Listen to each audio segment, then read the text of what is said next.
നമസ്കാരം, കർമ്മ ന്യൂസിലേക്ക് സ്വാഗതം. മുഖ്യമന്ത്രി പിണറായി വിജയൻ്റെ ഇപ്പോഴത്തെ ഏറ്റവും വലിയ ശത്രു ആരാണ്?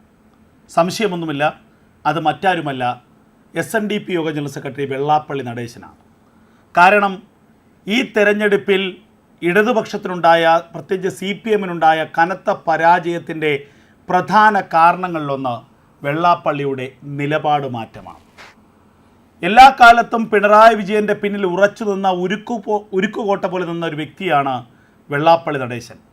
ന്യായങ്ങളിലും അന്യായങ്ങളിലുമൊക്കെ പിണറായി വിജയന് പിന്തുണ കൊടുത്ത നേതാവ്.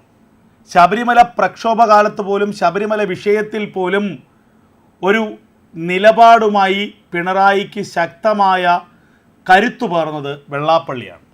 ആ വെള്ളാപ്പള്ളിക്ക് ഒരു തട്ടുകേടുണ്ടായപ്പോൾ ആ വെള്ളാപ്പള്ളി നടേശനാണ് ഇപ്പോൾ തിരിഞ്ഞു കുത്തിയത് പിണറായി വിജയനെ. പിണറായി വിജയനെ സംബന്ധിച്ച് ഇത് ക്ഷമിക്കാനാകാത്ത തെറ്റാണ്.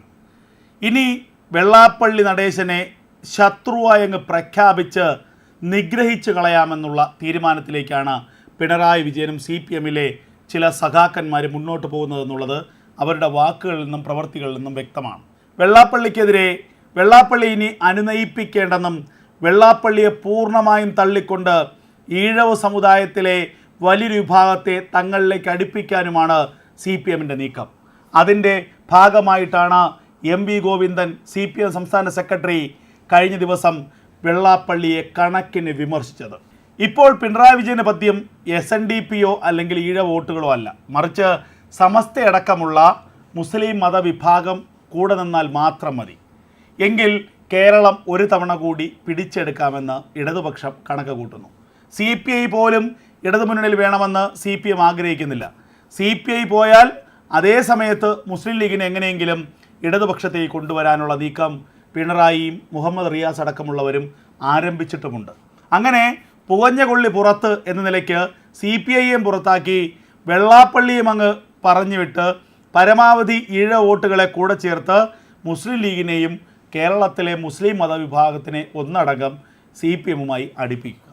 അങ്ങനെ CPM-നെ ഒരിക്കൽ കൂടി അധികാരത്തിലേക്ക് എത്തിക്കുക, മരുമകൻ മുഹമ്മദ് റിയാസിനെ മുഖ്യമന്ത്രി കസേരയിലിരുത്തുക. പിണറായിയുടെ അവസാന ആഗ്രഹങ്ങളിൽ ഒന്നാണ് അത്. എന്തായാലും അത് നടപ്പാക്കിയെടുക്കാനുള്ള ശ്രമങ്ങൾ പിണറായി കൊണ്ടുപിടിച്ച് ആരംഭിച്ചിട്ടുമുണ്ട് എന്നതാണ് ലഭിക്കുന്ന പ്രധാനപ്പെട്ട വിവരങ്ങൾ.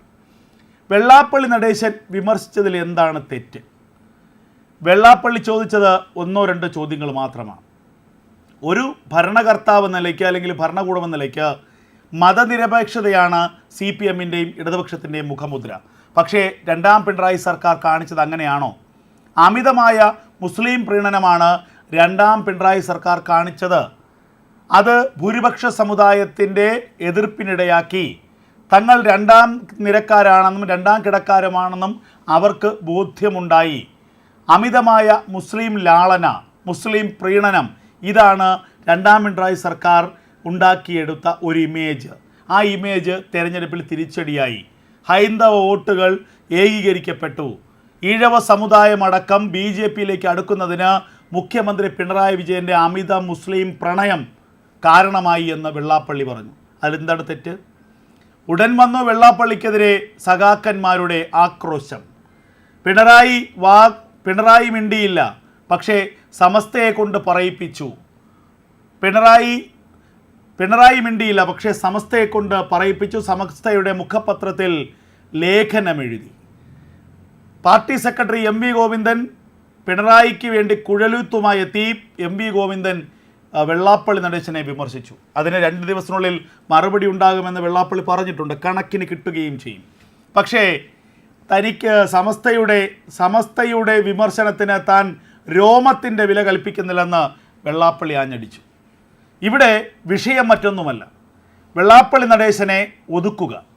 തെരഞ്ഞെടുപ്പ് കേസുമായി ബന്ധപ്പെട്ടും അതുപോലെ തന്നെ മൈക്രോ ഫിനാൻസുമായിട്ടൊക്കെ ബന്ധപ്പെട്ടും ചില കേസുകൾ SNDP യോഗം ജനറൽ സെക്രട്ടറി നിലയ്ക്ക് വെള്ളാപ്പള്ളിക്കെതിരെയുണ്ട്. ആ കേസുകൾ പരമാവധി കൊഴുപ്പിച്ചെടുക്കുക എന്നതാണ് ഇപ്പോഴത്തെ CPM-ൻ്റെ നയം. അങ്ങനെ കേസുകളിലൂടെ വെള്ളാപ്പള്ളിയെ മകനെയും പൂട്ടുക.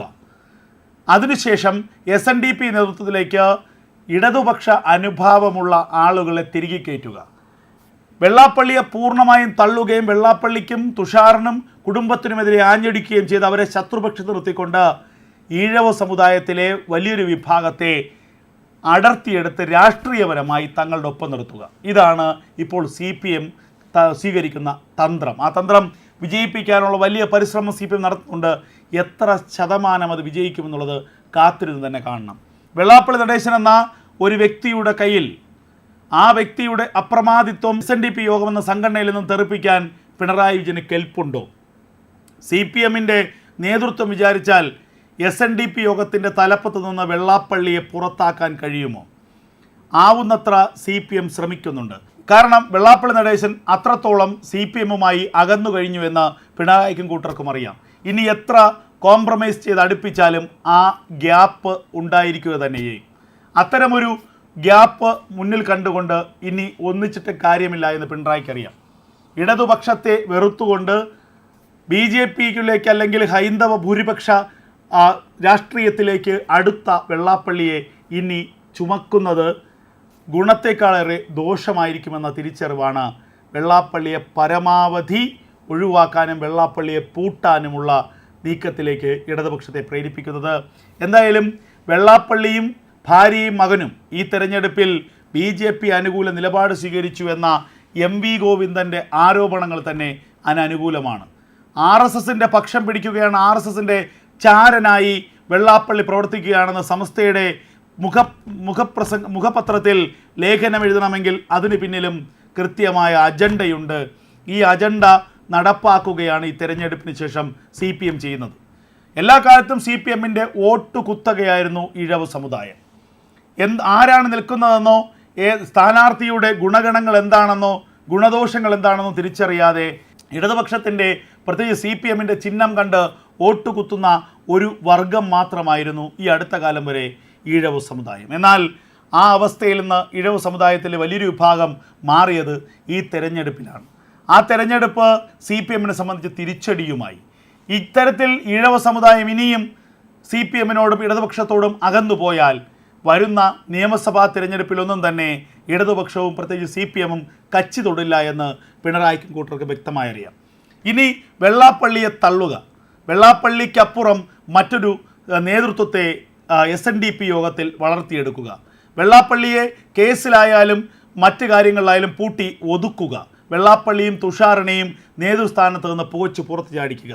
അങ്ങനെ SNDP യോഗത്തിനെ ഇടതുപക്ഷത്തിൻ്റെ കൈകളിലേക്ക് വലിച്ചടിപ്പിക്കുക. ഇതാണ് പിണറായി കൂട്ടരും ഇപ്പോൾ ലക്ഷ്യമിടുന്നത്. അതെത്രമാത്രം പ്രാവർത്തികമാകുമെന്നുള്ളത് കാത്തിരുന്നു തന്നെ കാണേണ്ടതാണ്. തെരഞ്ഞെടുപ്പിലെ തോൽവി വിലയിരുത്തി CPM സംസ്ഥാന സെക്രട്ടറി MV ഗോവിന്ദൻ നടത്തിയ വിമർശനങ്ങൾക്ക് 2 ദിവസത്തിന് ശേഷം മറുപടി പറയാമെന്ന് വെള്ളാപ്പള്ളി നടേശൻ പ്രതികരിച്ചിട്ടുണ്ട്. നിലവിൽ പനിബാധിതനായ വെള്ളാപ്പള്ളി വിശ്രമത്തിലാണ്. SNDP നേതൃത്വം സംഘപരിവാറിൻ്റെ വർഗീയ രാഷ്ട്രീയത്തിലേക്ക് നീങ്ങിയെന്നും വെള്ളാപ്പള്ളിയുടെ ഭാര്യയും മകനും RSS വൽക്കരണത്തിന് നടത്തിയ ശ്രമങ്ങൾ പുറത്തു വന്നിട്ടുണ്ടെന്നുമായിരുന്നു ഗോവിന്ദൻ്റെ വിമർശനം. ഇതിന് വെള്ളാപ്പള്ളിയുടെ മറുപടി ശക്തമായി ഉണ്ടാകുമെന്ന് തന്നെയാണ് കരുതേണ്ടത്.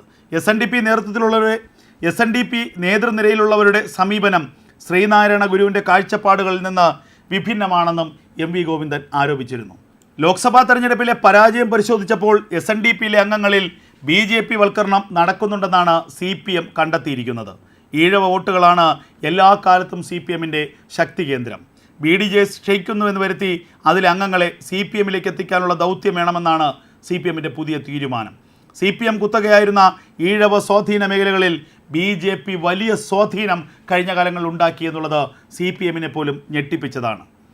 ഈ സാഹചര്യത്തിലാണ് കരുതലോടെയുള്ള നീക്കം നടത്താൻ CPM ഒരുങ്ങുന്നത്.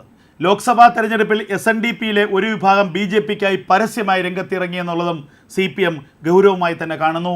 തങ്ങളിൽ നിന്നകന്ന ഈഴവ വോട്ടുകൾ എങ്ങനെയും തിരിച്ചു പിടിക്കുക എന്നുള്ളതാണ് CPMന് മുന്നിലുള്ള പ്രധാനപ്പെട്ട വെല്ലുവിളി. അതിന് തടസ്സമായി നിൽക്കുന്ന വെള്ളാപ്പള്ളിയെയും മകൻ തുഷാർ വെള്ളാപ്പള്ളിയെയും എങ്ങനെയും ഒതുക്കുക എന്നതാണ് CPMും പിണറായിയും ഇപ്പോൾ വച്ചിരിക്കുന്ന പ്രധാനപ്പെട്ട ലക്ഷ്യം.